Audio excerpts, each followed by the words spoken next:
So the selection of utensils, or toreawase, is a very important part of tea. Choosing the utensils that are appropriate to the season or the occasion. So Moon Festival is about to arrive, so we thought a lid rest with the phases of the moon on would be appropriate for this time.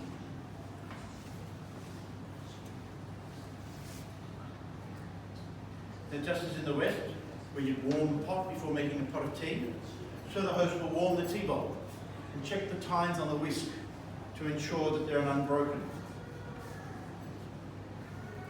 So the whisk is made from a single piece of bamboo that has been cut between 80 and 100 times.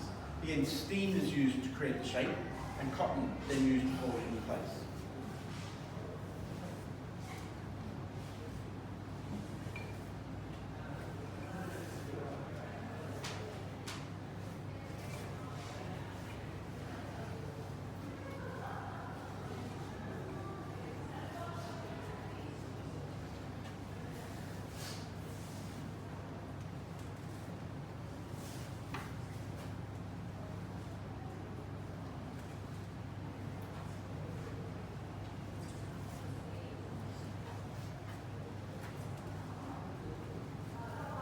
The cleaning of the chawan is exactly the same way a chalice is cleaned during a Catholic Mass. So at the time the Jesuits were bringing Catholicism into Japan, the tea was being formalized with the ceremony you see today.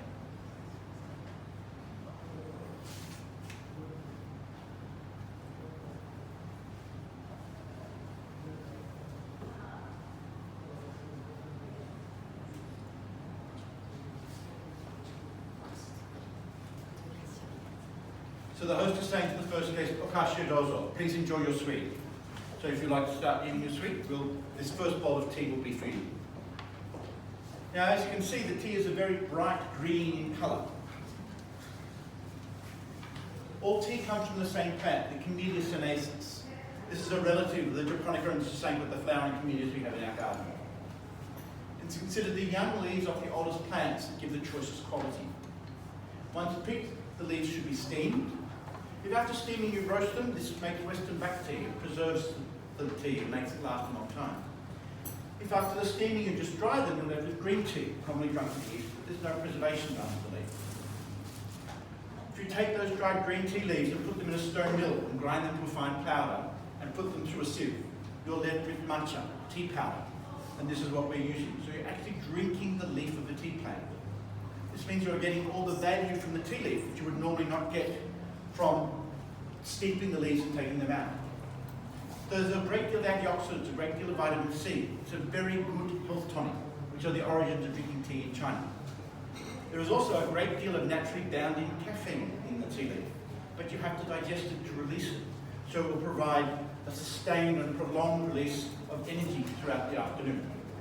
Perfectly good if you're wanting to do Zen meditation or study the scholars, the scriptures late into the hours without falling asleep. Now when you're presented with a tea bowl, you'll find it will be presented with the front facing you. This is a sign of respect, to show you the nicest view of the tea bowl. In Japanese culture, upon receiving a tea bowl, you'd say to the next guest, "Osaki ni, please excuse me for going first." If there's someone that's already drunk, you'd ask them, "Would you like another?" Making sure everyone else is satisfied first. Only then would you then say to the host, "Thank you for making the tea." And then turn the bowl twice and drink from someone more humble than the best part of a tea bowl.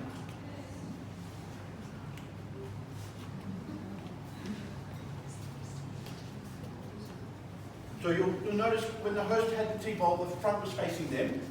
So they've turned the tea bowl to put it out to the assistant.